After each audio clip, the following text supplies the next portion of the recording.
We're live. Good evening, everyone. Thank you so much for joining my fan focus here on EPL Index. I am very grateful to all of you. If you're joining from Lola's Live, thank you for the show of faith in the Katz Roberts twins. If you're new here, welcome aboard. Good evening. Looking forward to getting started, everybody. So thank you. Look, I'm really keen to get into it today because, as you may have heard if you were watching on Lola's stream, I have been speaking to a transfer expert today, and I do have some updates, particularly on Arsenal transfers. Hello, Sleepy James. Nice to see you here. Thank you for coming over. Thank you to all of Lola's loyal followers who have made the trip from one stream to another. Guys, just to make the chat panel aware, this is Scarlet's first solo fan focus. So please do be nice to her, but also I'm going to be explaining to her as we go how certain features on StreamYard work. So sorry if it gets a bit techie, but yeah. For example, that was the first time Scarlet's ever highlighted a comment. So congratulations up the Reds 977. That is a big moment for Scarlet. Thank you. And I also just want to say thank you to Beyond the Cop 97 for your support, because you know what? This is all about Liverpool and Arsenal coming together and recognizing mutual greatness. So I'm really glad to see that Beyond the Cop understands what we're trying to do. Right, Lola? Do you know who Beyond the Cop is, Scarlet? I believe I may have communicated with him a few times before. Okay, do you know how to share your screen? Do you want to share your screen with a story to kick things off? Sure. So if you just click the little plus button on the right-hand side, present or invite, and then you'll get an option to share your screen, and then you All right, here we go, people. Can you see my screen? There we go. Oh, you wanted to share the deal sheet, is it? Yeah, I wanted to share the deal sheet. Here we go, everyone. Lola, can I just check how I stop sharing? Oh, I see. Okay. It's pretty straightforward. So put remove and then remove from stage as the second bit. Sorry, guys, for the tech tutorial. Right, Scarlett's going to dive in. She's going to kick off with some Arsenal transfer news, and she does have some exclusives from a very, very well-respected transfer journalist. This is not like my Guella Due bomber. This is coming straight from the horse's mouth later on in the show. So I'm going to leave you with that, and I'll sit quietly and help Scarlett if anything goes wrong. But over to you, Scarlett. Thank you, Lola. So guys, as you can see, I've just pulled up the Athletic deal sheet. And look, it's not super happy reading for Arsenal fans. I don't know about you guys if you're coming in your Liverpool contingent, but I think after the Vinny Jr. low, it's been really tough for Arsenal to reorient themselves. I think a lot of the conversation that Lola and I had yesterday was about the options around Europe, around the world, to top clubs who want to improve going forward. And Bradley Barcola is one of those players. We'll talk about him later. But Arsenal are interested in some of their own. So look, boring. We know they're looking at defenders. We all know about Saliba's injury. I'm not sure that's, the most enticing story of the transfer window. What I wanted to bring your attention to were the names Kenan Yildiz and Julian Alvarez. Kenan Yildiz, interestingly, another quirk of my professional life was that I was able to speak to somebody from Opta who gave me the inside scoop that actually Kenan Yildiz profiles quite closely to Vinny Jr. if you sort of rank the players around Europe, particularly for carries leading to a chance, if I remember correctly. So look, there is absolutely no world in which Kenan Yildiz is on a plane with Vinny Jr. at the moment. And I think that is the problem for Arsenal in their potential recruitment at the moment, because it's not looking currently like the pieces that might improve them to the same extent as Vinny Jr. are available. But Kenan Yildiz at Juventus. So I spoke to Ben Jacobs about him earlier today. And Ben, and by the way, it wasn't me directly speaking, it was me speaking through a radio script, because I work for a radio station called Track Radio, which you may want to check out separately. And I wanted to know, are these links legitimate? And his answer was yes, Arsenal have been interested in Yildiz, but the problem is he recently signed a 5-year contract. So it's unlikely that the fee involved is going to be reasonable. And, I say reasonable in inverted commas here, because reasonable in the context of this window is, potentially unreasonable in the context of most transfer windows. But I think the thing about Yildiz that interested me is if you're Yildiz, you are going to agitate to leave Juventus for a club like Arsenal. There's absolutely no question that would be a big step up for him. So I think one to watch. I think Arsenal and the impression I get from this Athletic deal sheet is that Arsenal are waiting. And we all know that waiting games, they sometimes pay off. Sometimes it's a dangerous game. So I think potentially Arsenal are waiting to see if something comes to light with Yildiz. I'm going to stop sharing my screen because Lola's pointing at some comments now. How do you need glasses or something? Why can't you read? I just don't know how to stop sharing my screen. You've stopped. It's gone away. Oh, okay, fine. You need to look at. Are you looking on StreamYard at the correct display? Rob G, hello, good evening.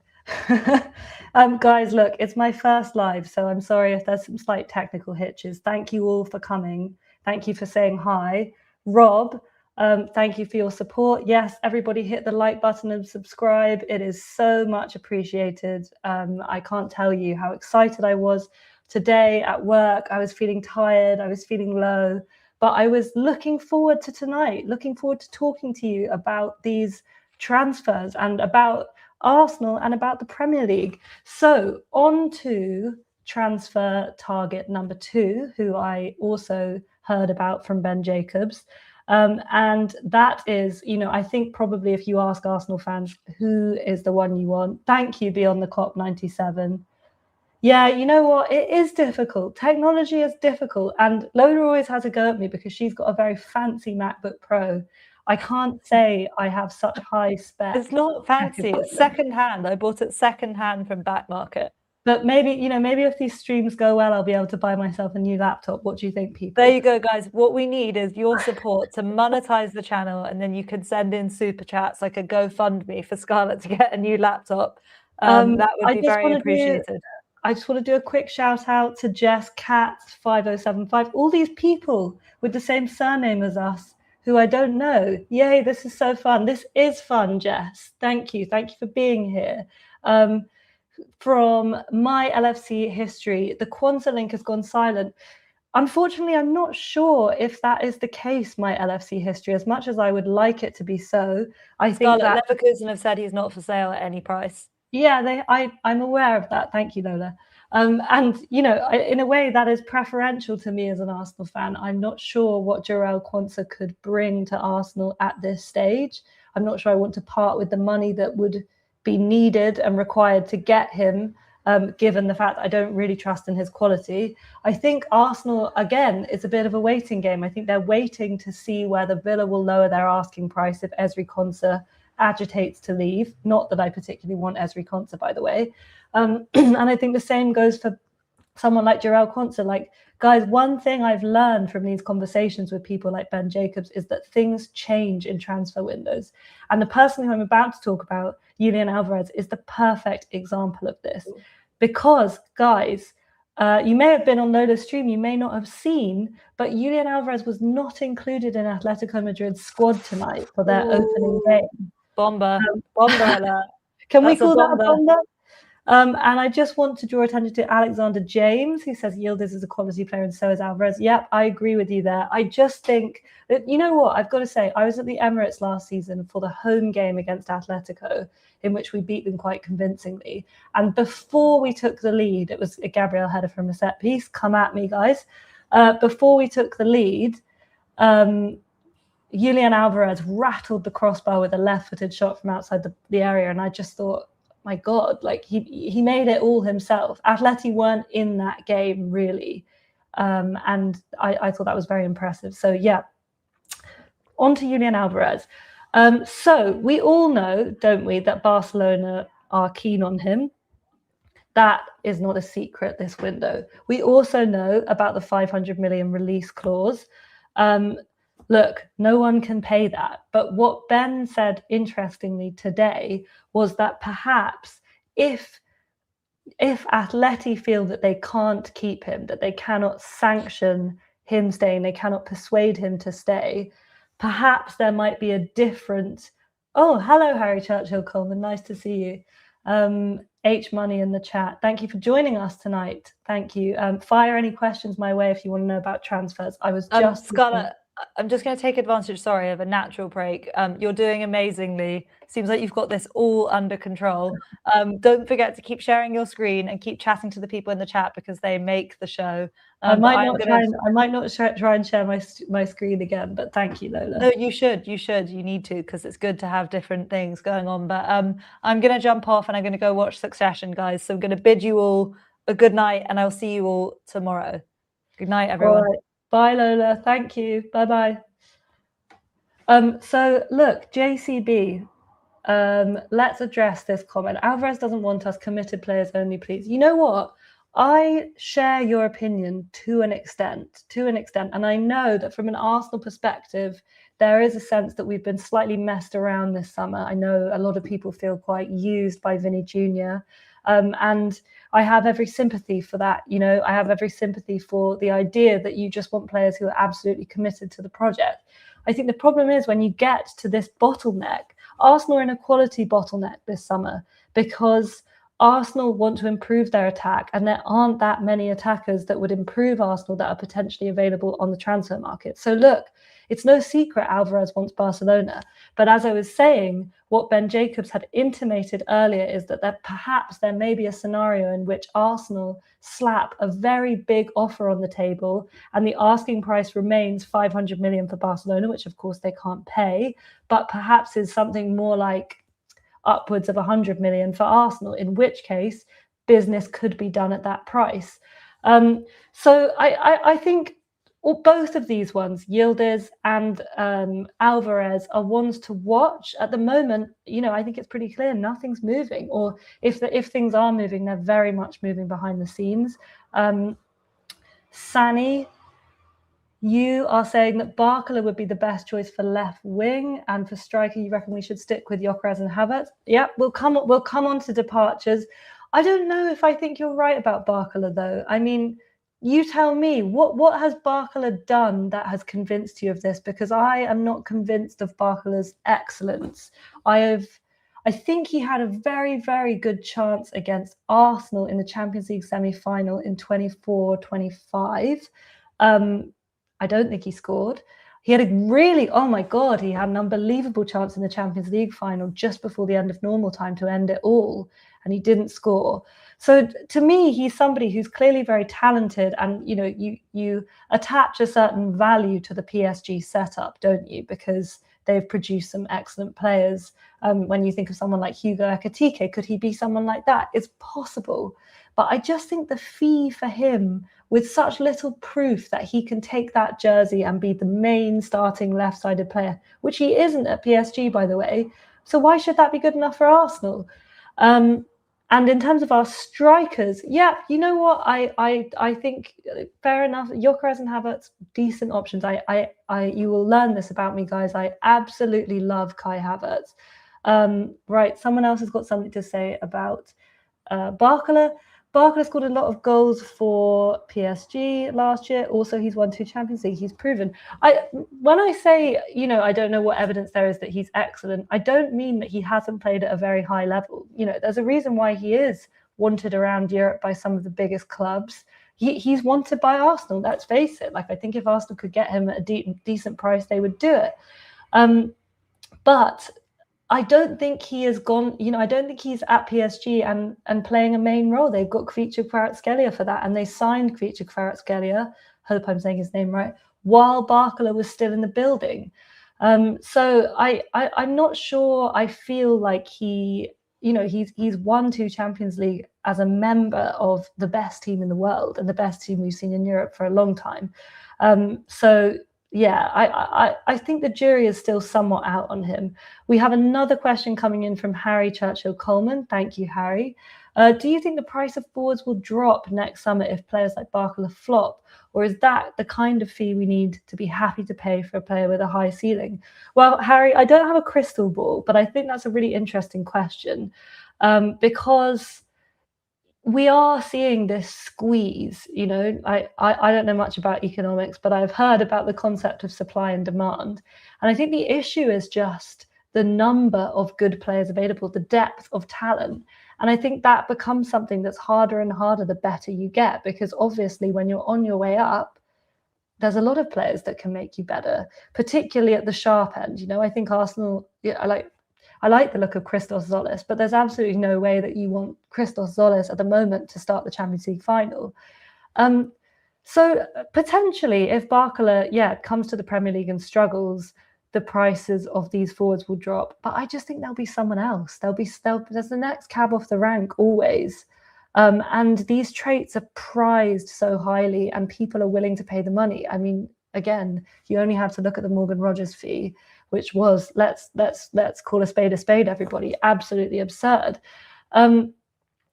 So I think Arsenal probably do have to get used to paying that kind of fee. Unfortunately, I think the market has been skewed ever since Kylian Mbappe went to PSG, basically, in my opinion.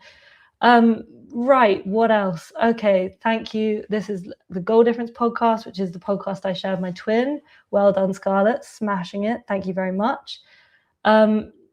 Yeah, exactly, Alexander James. Morgan Rogers cost 117 million. I mean, that's an absurd fee. But what I think Morgan Rogers tells you about the market is that particular traits are being valued very highly. And what can Morgan Rogers do? And actually, let's just put this particularly in a Premier League context. We discussed this yesterday. But Morgan Rogers can shoot the ball very reliably from a long distance. He is very, very strong, although I will point out I have seen Miles Lewis-Skelly win a duel against him at the Emirates in that terribly frustrating 2-2 game, for any Gooners who are with us in the chat here. I think he carries the ball very well. I'm not sure he's an elite passer, but what I think those features very roughly, very broadly point towards is a Premier League that is about margins and edges. I don't think that suggests that Chelsea are expecting to control games, perhaps in the way that maybe Pep City teams used to. I think that suggests that they want to take advantage of any moment they can. And a shot from the edge of the area, the debate raged on last season about Aston Villa's XG. But sorry, I've just been distracted by memorable Tigers comment that I'm not going to dignify on the chat. When I say Gooners, I obviously mean Arsenal fans, guys. That has existed long before this new parlance, and I am not prepared to entertain that. Stephen D, hello. Thank you for joining. I know that you've been a loyal supporter to my twin, and I just want to thank you for transferring over to the dark side. Just joking, we're in this together, and I'm doing well. I'm getting my feet under the table for my first live. I'm very excited to be here with you all.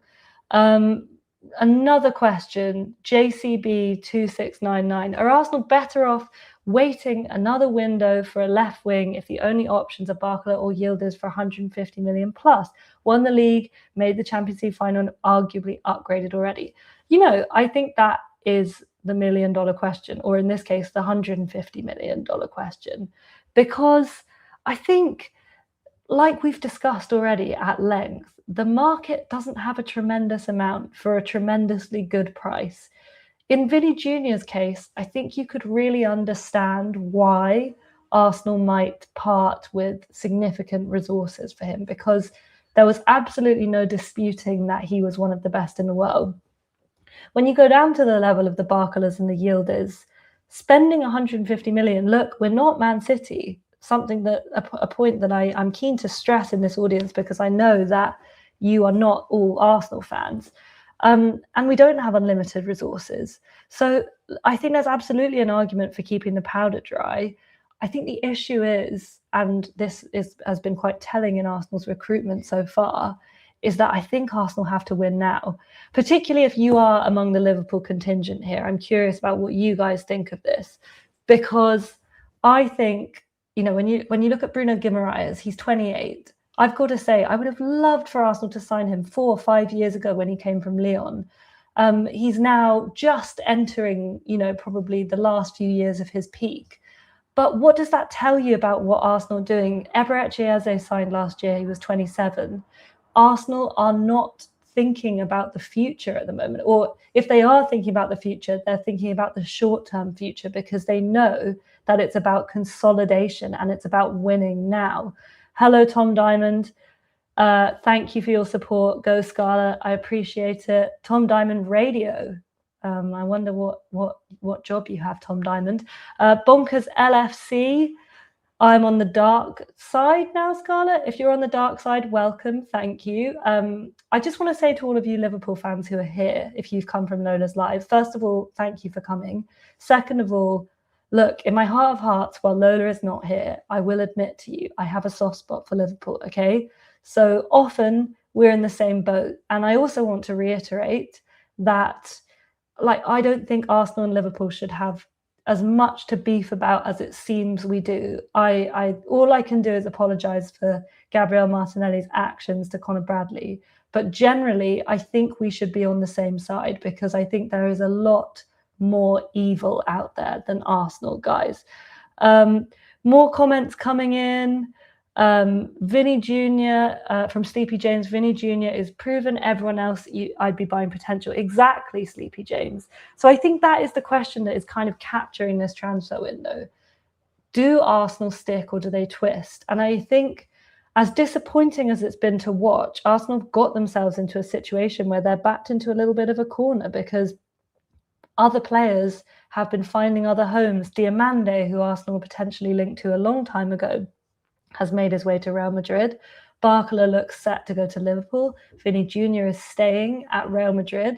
So ultimately, you just think, like, I'm not quite sure what's left here that is going to bring genuine quality to Arsenal and going to improve Arsenal. But look, I want to move on, guys, because it's very easy to get stuck and bogged down in these names. One other name that surfaced with Ben Jacobs was Iliman Ndiaye, and he is not someone who I think will be particularly popular in these parts. He is an Everton player, so he's not going to be popular with any of you Liverpool fans. But I think also he's not a star.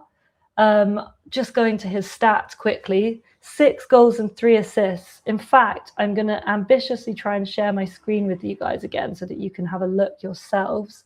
Let's see how this works. Right, we've got his stats here in front of us. So yeah, looking at 25-26, you've got 6 goals and 3 assists, as I said earlier. And they don't jump off the page, do they? Let's be honest. But I think the question you have to ask if you're Arsenal is, what do those stats look like in an Arsenal team? And what does Iliman Ndiaye bring you that you potentially don't have?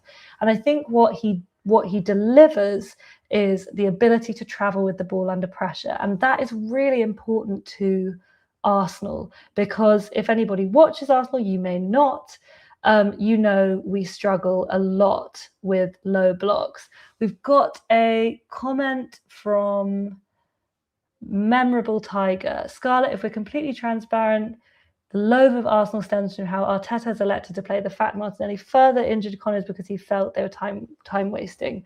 Look, yeah, I think you're probably right. I know a lot of people have an issue with how Arteta has set Arsenal up. What I would say is that, you know, like it or lump it, Arsenal are the champions. And I think if anybody understands the lengths that you have to go to beat this Man City team, who, let's face it, the odds are absolutely unfairly stacked in their advantage, you've got to find every margin you can. And I cannot sit here and tell you I think Arsenal played vintage football last season, but we played very devastatingly effective football, Memorable Tiger. And when I think about last season, I'm sitting here in my flat that looks over the streets that were filled with Arsenal fans, thousands and thousands, millions of Arsenal fans in the parade. That's what I think about. That's what last season was to me. The happiness of having won the league for the first time in 22 years. And you guys, as Liverpool fans, will know what that felt like, because it was 30 years before you won a league title in COVID. And because to clubs like this, with fan bases like the fan bases we both have at Arsenal and Liverpool, it means a tremendous amount. Moving on to JCB 2699. Don't always need a big name. Salah, Mane, Firmino were nowhere near the players they became when they signed for Liverpool. That's exactly my thinking about Ndiaye, JCB. I think the question is, what could he become? And obviously, when we think about the Premier League, a lot of clubs are turning inwards or into the Premier League for recruitment purposes. And that's because we've all seen with our own eyes rhymes with Ndiaye, that Ndiaye is a decent player. The question is, can he take that step? And the analogy I'm going to make here is Eze and Elise, because you have Eze, and love him as I do, he's come to Arsenal and he's undoubtedly a player who has weapons. He's a player who can affect games. He's a player who can produce moments of brilliance, but he is not a consistently fantastic player. Whereas, so he made the step to a bigger club. He's keeping his head above water. Like, Arsenal fans love him. He's made decisive contributions at big moments, but he is not... I'm not going to pick him in my starting lineup for Coventry on the first night of the season. I'm starting with Martin Odegaard. Whereas you have someone like Elise, who, you could argue is in this bracket of players who have stepped up from a smaller team to, a huge team in Bayern Munich. And he, has just gone stratospheric in terms of his production, in terms of his confidence, in terms of who he is in that team. And I'm always curious, obviously within all of that, you could be a Jack Grealish, right? You could be a Jack Grealish at Man City and you could flop. You could be 100 million flop. Let's hope that doesn't happen if Arsenal sign Iliman and Ndiaye. But I think the interesting thing here is, who would Ndiaye be? Who would Ndiaye be if he came to Arsenal? And there's always the possibility that it could be an Elise. Right, we've got another comment from Paul Hudson. As a Liverpool FC fan, I think Arsenal will walk the league this year. FSG have no interest in trophies, just Champions League cash. This window's been pathetic. They're hanging Areola out to dry. This is a lot of the sentiment I'm hearing for Liverpool fans, and I'm really interested in what you guys think of this, because I'll tell you what it looks like from the outside, and you can all rush to tell me that I'm wrong. Look, was it 400 million you spent last summer? Wow, how quickly things change in football, because when I was on the other side of this last summer, watching you guys beat us to Isak, watching you guys you didn't just stop at Florian Wirtz, you then went and spent another over 100 million on Alexander Isak. You signed Ekitike, who, by the way, I think is an absolutely fantastic player. I have such envy with Ekitike. And you demonstrated this ambition. Kirkes came in. I know that Trent left, and then there was some change.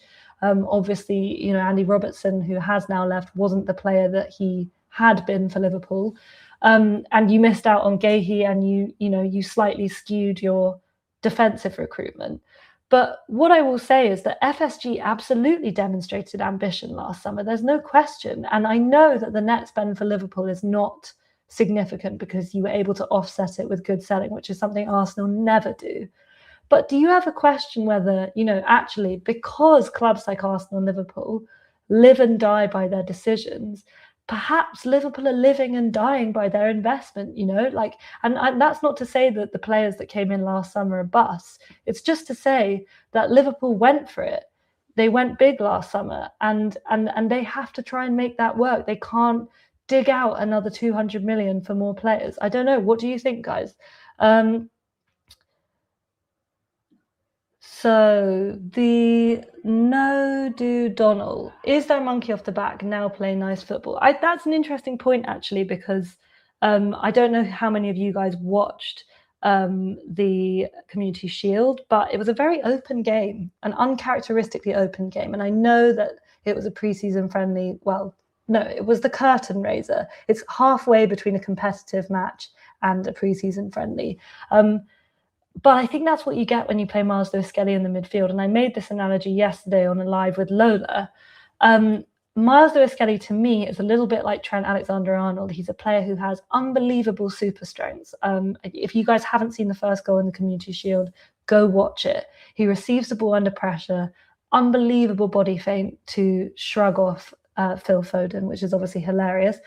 Guys, I think we can all agree here, Phil Foden is really annoying. Let me know if you agree. Maybe you don't. But I think he is an absolutely, unbelievably overrated player. And I'm glad that he is somewhat getting his comeuppance and he wasn't selected for England. But when you play Miles Lewis-Skelly in the midfield, I think because of his slight... It's really hard to categorize because he's unbelievably strong, but I don't think he covers the ground tremendously well. I think he often, drives forward with the ball. He loses the ball. He puts the ball at risk quite a lot.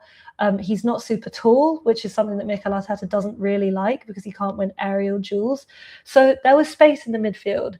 And if you look at Arsenal's goals, and it was 3-0 against Man City, by the way, don't know if you know, not a set-piece goal in sight. So maybe there will be nicer football this season. I mean, one thing's for sure, Arsenal are not going to be able to rest on their laurels defensively at the beginning of the season because we will be without Jurrien Timber and William Saliba. So I think that might have to change the way that Arsenal approach things. Right. It's only a friendly if you lose, Sleepy James. Exactly, Sleepy James. Right. Guna Chris, I understand the excitement for us to win the league again, but our aim should be the Champions League. We had to play the way we did against PSG due to our attack. We need to get a marquee attacker. Chris, I agree with you. I think you're spot on there. But what I would say is that I just don't know if that player is there for us. I just don't know if it's possible this summer. And the question is, would you rather do that now and spend all your chips on someone like Yildiz when... say, for example, in a hypothetical world, Kvaratskhelia becomes available in January and you've bought Yildiz. I know who I'd prefer to get. And I think that's the game Arsenal are playing a bit.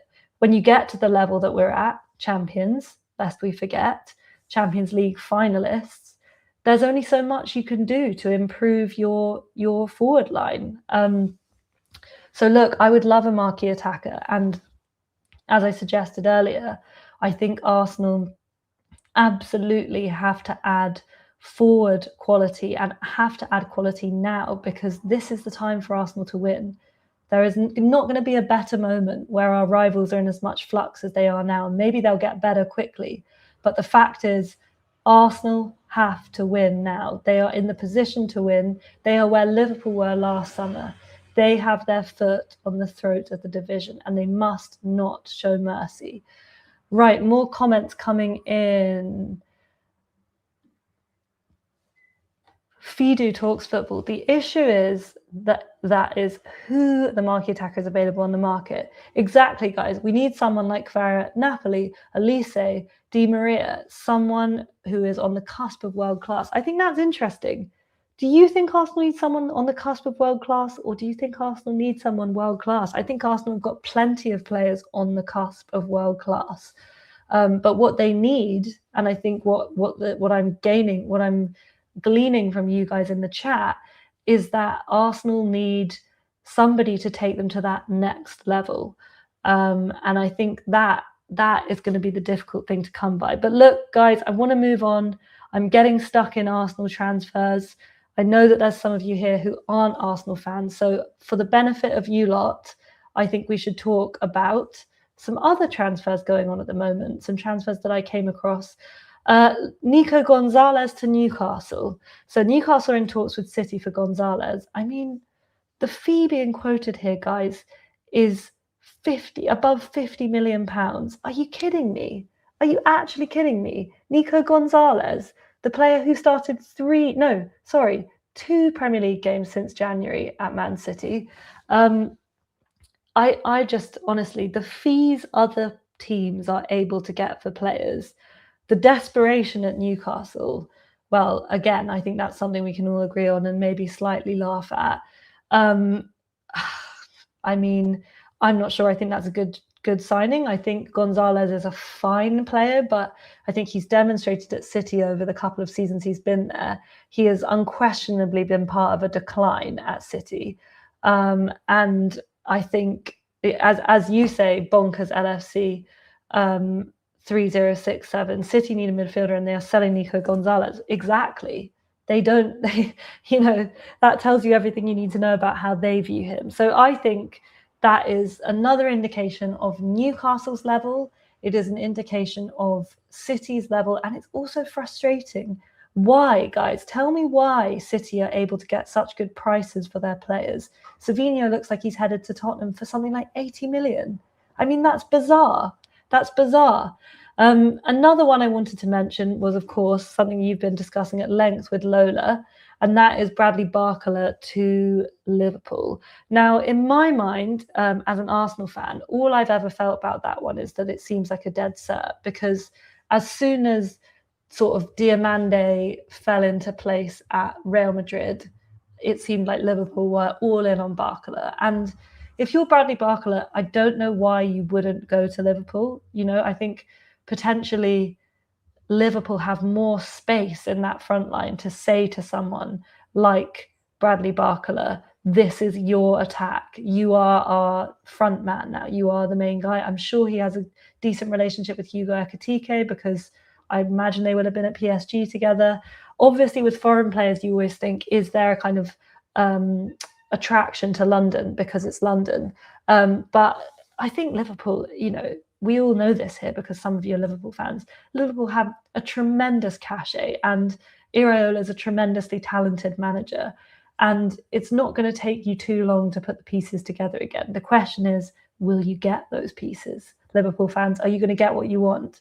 Deselect 1383 says, my local club, Margate FC, used to develop players for Arsenal. How interesting.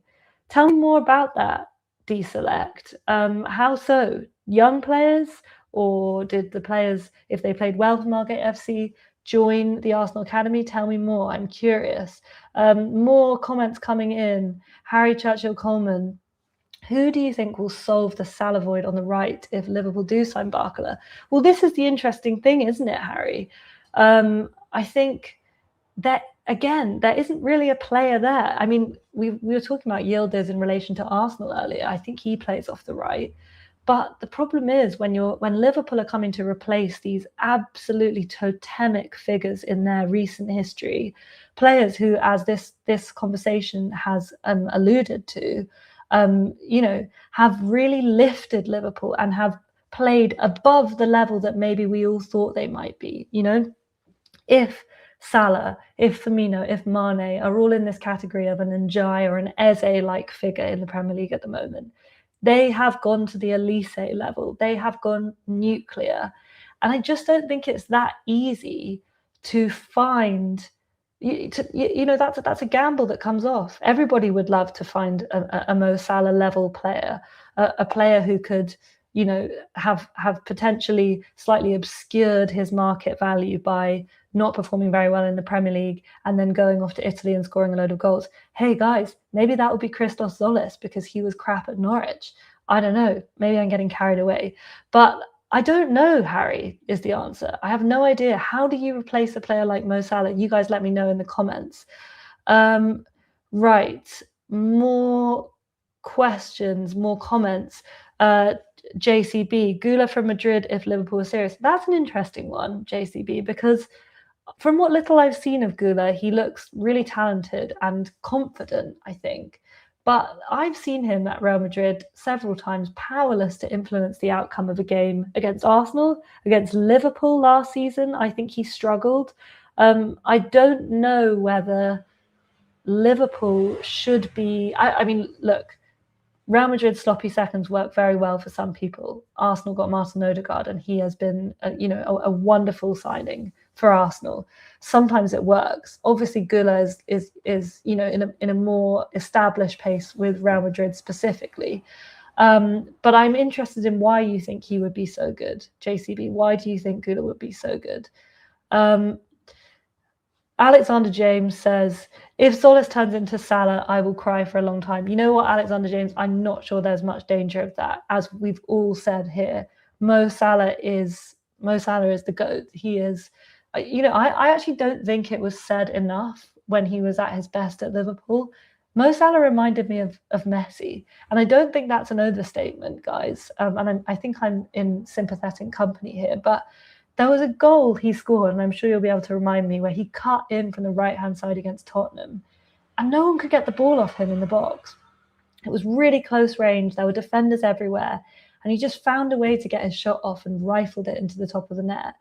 And, at times, I think, in a way, Mo Salah was a more terrifying proposition than Messi, which feels crazy to say now, because of the unbelievable physical attributes he had. He was so fast. I mean, Mo Salah, for a long time, absolutely haunted Arsenal. So I don't think Solis is going to turn into Salah for what it's worth. More questions. Deselect. You're telling me about Margate. They would loan their academy players to Margate and get experience. Oh, in the 1930s. Okay, so that's not a time that's in my memory. Sorry about the sirens, guys. It's a bit lively here in Finsbury Park tonight. Alexander James says, love Salah forever, our GOAT. You know what, Alexander James, he's my GOAT too, and he should have won the Ballon d'Or. So I'm not just saying that to appeal to you Liverpool fans in the chat. He was an unbelievable player, even if he was, whisper it quietly, a bit of a moaner. Another transfer I want to move on to is Enzo Fernandez to Man City. Guys, I don't think we've heard the end of this one. And by all accounts, we definitely haven't heard the end of this one. It's not up to me. I think City are running scared. I think City, they're getting rid of Nico Gonzalez, so they are going to have to bring two midfielders in. They look very close to bringing Buardi in, who, by the way, I think is a fantastic player. And I say this having only watched him in the World Cup.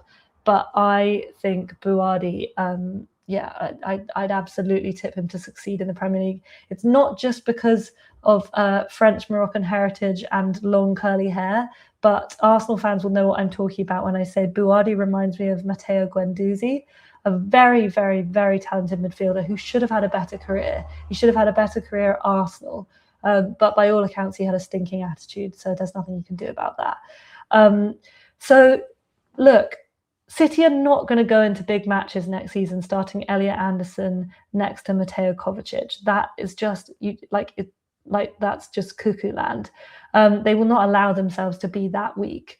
They have lost their midfield fulcrum though, and I think despite the talent being linked with them, despite Enzo Fernandez, despite Buardi, it's like the Salah thing. We are reckoning with the losses of some of the Premier League's most significant players in the last 5 years. And in City's case, bringing Buardi in, he's young. I don't know. You guys can correct me if I'm wrong. Are they going to loan him back to Lille? What's the plan there? I'm not sure. But bringing Buardi in, super talented, not going to be able to step into that midfield straight away and take the authority that someone like Rodri would have. And then you come on to Enzo, who, no question, I will never question Enzo's ability as a footballer. I think his character is so bad, so toxic, that I do think he takes points away from you. I was making this comparison actually to a friend on the weekend when we were watching the Community Shield. I think Bruno Guimaraes is someone who you absolutely hate when he plays against you because he is bloody annoying. He kicks you, he throws himself about, he punched Jorginho in the head. He's really good. He gets his teeth into it. He gets the crowd up. But if he plays for you, you absolutely love him. Yes, memorable Tiger. Enzo's celebration against England rattled a lot of people. Unfortunately, I was rattled by Enzo before his antics against England. But I just think, I think Enzo Fernandez plays for himself. And I think that's been demonstrated in his behaviour so far. He's been making eyes at Real Madrid unsuccessfully for quite a long time now. And what has he done to warrant that? Okay, he won the World Cup with Argentina, but that Argentina team is all about Leo Messi. How talented is he? I think he's very talented. I'm just, when you look at who's going and who's coming in, it's also about the personalities, right? Does Elliot Anderson have the personality to take the reins in that midfield from Rodri? I don't think so. I think he's a good player. In fact, do you know what, guys? I'm going to confess here and now on this chat. I have no idea how good Elliot Anderson is. I just don't know. Because I feel like I've barely seen him play. And Enzo Fernandez, is he going to grab that midfield and make it his own? He's definitely going to try and make it about him. But do you trust him? Do you trust him when the chips are down to fight for the badge, or do you trust him to fight for himself? That's the question. Alexander James says the pressure on Buardi will be too much if the price is 100 million. I don't know any more about that, Alexander James, because I think, what does 100 million mean nowadays? We've talked at length so far on this stream about how transfers have been completely skewed. So I think lots of players are worth 100 million now, and lots of players, they also talk a lot about transfer fees being insignificant. The problem is, for everybody else who might be hoping Buardi does feel the pressure of that fee, is that people aren't going to talk about his 100 million transfer because there's much more expensive transfers happening this summer. By the way, guys, before I highlight this next comment, I just want to say thank you again to everybody who has joined. If you've come over from Lola's stream, thank you so much for showing your support. I know it's probably been a long, almost 2 hours now of watching us, and I couldn't be more grateful. I am lost for words, really, to just be parachuted into this EPL Index channel and be receiving such lovely support from such great commenters and such insightful comments as well. So thank you, everyone. JCB, Enzo isn't a 6, though. If they try to replace Rodri directly with him, they'll be in trouble. Well, exactly, JCB. Can you replace Rodri directly? I think what was so interesting is we all had this impression of Rodri as somebody who'd lost his legs, maybe, somebody who was struggling physically, and I think he was struggling physically at times last season. Prior to that, he was, absolutely physically dominant. But the question is, can you, in the same way that we've been talking about Salah, can you regenerate a Rodri? Because I know they tried. I mean, God knows they tried with Nico Gonzalez. But, it's quite clear that is, almost impossible to do. Right. Rob GAFC. Scarlett, I meant your Berta steak analogy, not burger anyway. Again, it is indeed how Berta moves. You're right. It's a barbecue, Rob. You could have burgers on the barbecue or steaks. He's cooking all of them at the same time. And that is the frustration and joy of being an Arsenal fan, is that we know that deals are probably advancing behind the scenes and we can't see them. And it's really difficult. And something I'm finding weird, guys, generally, is that we don't know. There's such an interesting discrepancy between the transfers we know loads about and the transfers we hear nothing about. We seem to hear everything from people like Ben Jacobs. He seems to know everything, but then transfers pop up like Araujo to Liverpool that you had no idea was coming. Another comment coming in about Mo Salah. Paul Hudson, FSG knew Salah was leaving halfway through last season, and they knew they needed a right back, a DM, and probably a centre forward to cover for Hugo until he's fit. We signed a centre back on loan and a winger on a 34 million release clause. Paul, I feel your pain, and I recognise the frustration you're feeling, because to some extent I feel it too. I think with Liverpool fans, what I would say to you is, remember that you won the league without making a single. I don't think you signed a single outfield player for your first team. So, I think you don't always have to maximise. I recognise that in this situation, your squad is thin. But I think the issue is the stake issue, the Andrea Berta issue. You can't just decide you want a player and go and get them. That's not how the transfer window works. Different pieces move at different speeds. Different players become unlocked by different deals. People change, opinions change, people get injured. And that's the difficulty of a transfer window that I'm coming to understand. I'm sure Liverpool, had every intention of doing business early. But what can they do? If the players they want are not available at a price they're willing to pay, do they go for it? Do they risk it all? They've been burned quite badly by that last summer. I just saw a message from someone. I need Memorable Tiger says, I need kimchi and pork belly on my barbecue. You know what? That sounds really good, Memorable Tiger. I have been thinking about cooking pork belly for a long time. Double A1 says, do you use AI on your thumbnails? I'll leave that to your imagination. AI can do lots of magical things. Stephen D says, yes, I did like the stream. Thank you, Stephen D. I appreciate it. And thank you, Stephen D, Rob G, AFC. You guys have been some of the longest suffering members of this stream. Memorable Tiger too. Thank you guys from the bottom of my heart, honestly. Alexander James, you too, you've stuck around. Thank you so much. Scarlet, football is in the family DNA, doing a great job. Keep going. These comments mean the world to me, guys. Thank you so much. Goal Difference podcast. Well, we all know who that is. That's my sister in disguise. Good chat, everyone. Thank you, Lola. Right. Memorable Tiger. This is an interesting one. If Rodrigo is available, we might even be going for him. Market is volatile. I think that's so interesting because Rodrigo was that left-sided player Arsenal were talking about last summer. And it was Rodrigo and Sesko, if I can take you back in time, neither of whom arrived at the Emirates.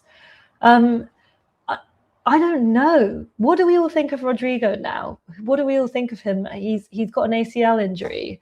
It would be interesting to know roughly when he's going to be back. I think that is a big question. Rodrigo, I think he's someone of immense quality. And, he's something of a water carrier for Madrid, which they really need in that team because obviously it's well documented that Mbappe and Vinny don't exactly dovetail very well together. So I would be interested in Rodrigo. I think the question is physically, is he up to it? Particularly for a team like Arsenal and Liverpool to an extent too. Liverpool really struggled with injuries last season. And Arsenal and Liverpool are going to be playing 3 times a week if things go well.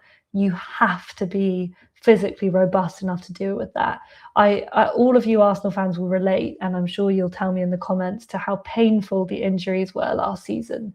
They were an unbelievable handicap. And you don't want someone who's coming in undercooked physically. That's the last thing you want. Double AI1 says, I think we will go invincible this season. Defense too good. You know what? Double A1. I've been calling you the wrong name this whole time.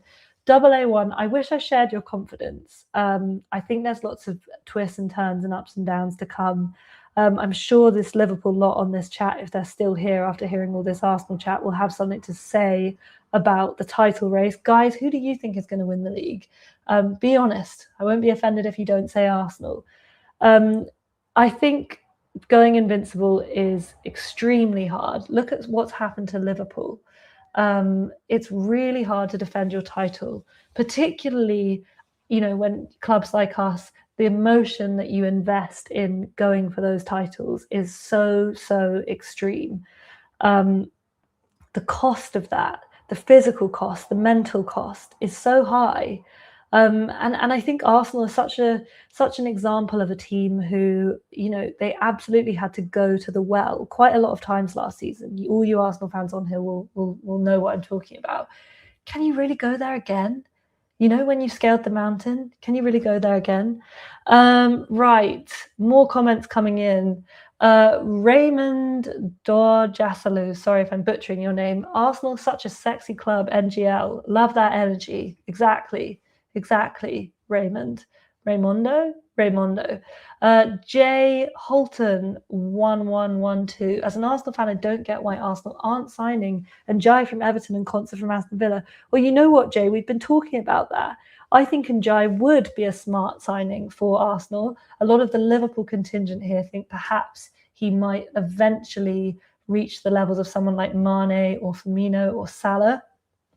What I will say to all you guys, though, is those players were worth their prices tenfold, all of them.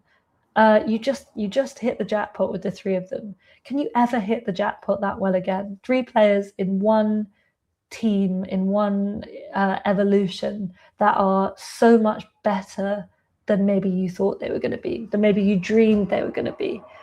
Right, Sleepy James, Arsenal are getting hammered at Anfield, no invincible season. You know what, Sleepy James? I would really like Arsenal to go to Anfield and get a result. As an Arsenal fan, I can tell you, Anfield is a place that we really fear. And I think you felt that in our performance last season. Obviously, I know that the couple of season before that and the season before that, we came away with draws, but Liverpool really should have beaten us in both of those games. You beat us up, proverbially. And, you know, I think it would be really big for this Arsenal side to take a result at Anfield. Obviously, the flip side of that is you haven't won at the Emirates in a long time. You know, I think we share the honours often, and I'm happy with that. I don't, you know, it's a complicated game in my household when Arsenal play Liverpool. I've got plenty of stories about that to tell you. One involving, well, there are more siblings in my family. There's more Katz Robertses. There is another Arsenal supporting brother. And look, guys, you know Lola, you know she loves Liverpool. Things got very heated it was the 3-3 game at the Emirates. Liverpool were wearing orange. Salah and Firmino scored, I believe. And it was that Ozil bounce goal. Arsenal were 3-2 up. They were 2-0 down, absolutely down and out. Somehow got back into the game. Classic topsy-turvy Klopp contest. And they found a way. They found a way to 3-2. They were never going to hold that lead. But every time a goal went in, guys, I kid you not, Lola and my brother had to be separated. More on that story another time. Right, we're not getting hammered. I see us winning at the Etihad and Anfield this season. I'm calling it. Jay, I love your confidence. Look, again, another place that Arsenal need to go and win, a place that Liverpool have gone and really shown up in a way that I think Arsenal, even as title winners, haven't yet, is the Etihad. That game in 24-25 was so heartbreaking. You know, I think that was the game for us to go and get the win there. Let's see where City are this season. As I say, I think they're about to spend at least 200 million more, and it's going to make them better. It's going to make them better, guys. So it might be a very, very hard place to go. They have unlimited resources. Malt Licky, Texas. Are you two sisters?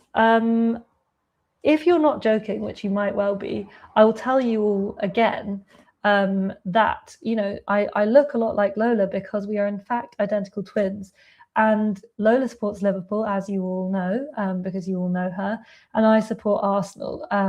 We are lifelong fans. It has been a lifelong conflict for both of us. We grew up in North London. I am but a stone's throw away from the Emirates right now, guys. And I have, you know, fallen out with Lola many times over football, many, many times. But the thing to know about our family is that our mum is a massive Liverpool fan. So that is why Liverpool runs in the family. It runs in our blood. And I have a very soft spot for Liverpool. Whisper it quietly. But I'm an Arsenal fan. You don't really choose these things, do you? You don't choose who you support. Or we would all support Man City or Man United or whatever. Thank you, Alexander James. I love the Inside Family Katz Roberts stories. We'll stick around. There's going to be more. There's going to be more of those. JCB2699 says, are we sleeping on Chelsea? Quite possibly, JCB. They're going to be playing once a week, and that is a weapon for any team. Do I think that they can see a title run all the way through? Maybe. Who knows what it's going to take to win the title, guys, this season? Who knows what it's going to take? I think a lot of squads are really going to be suffering from the World Cup, none more than Man City and Arsenal, who sent huge contingents of players over.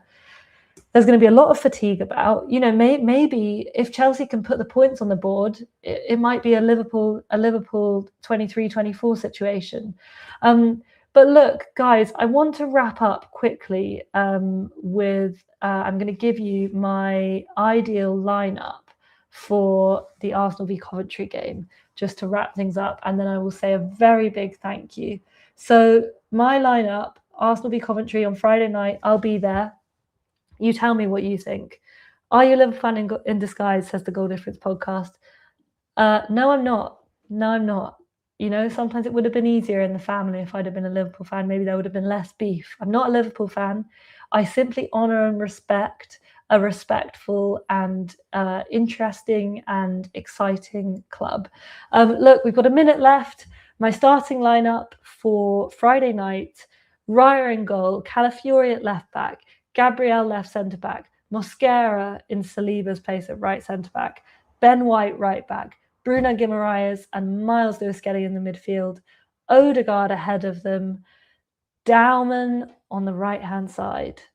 Yeah, I said it, Max Dauman. I don't think Saka's fit yet, and I don't want to see Madueke starting, although I fear we may after the Community Shield. I want to see Havertz through the middle. I think Havertz is our best centre-forward option. And Christos Zolis on the left. I will leave you with that, guys. I just want to say, Stephen D, let's end on this comment from you. Thank you. Thank you so much, everybody. Hundreds of you have showed up for my first live stream. I am learning a lot as we go. Thank you so much for putting up with my slightly dodgy screen sharing. I will be back next week on the goal difference on Monday with Lola, so stick around for that. Some last minute predictions coming in. Guys, it's been an absolute pleasure spending this evening with you. Thank you very much. See you all again soon. Give us a like, give us a follow on social media. I will be tweeting this back out. EPL Index, come and join the fun. Thank you, Sleepy James. Thank you. Awesome job. Guys, can't thank you enough. Have a lovely rest of your evening, and I can't wait to chat soon. Bye-bye.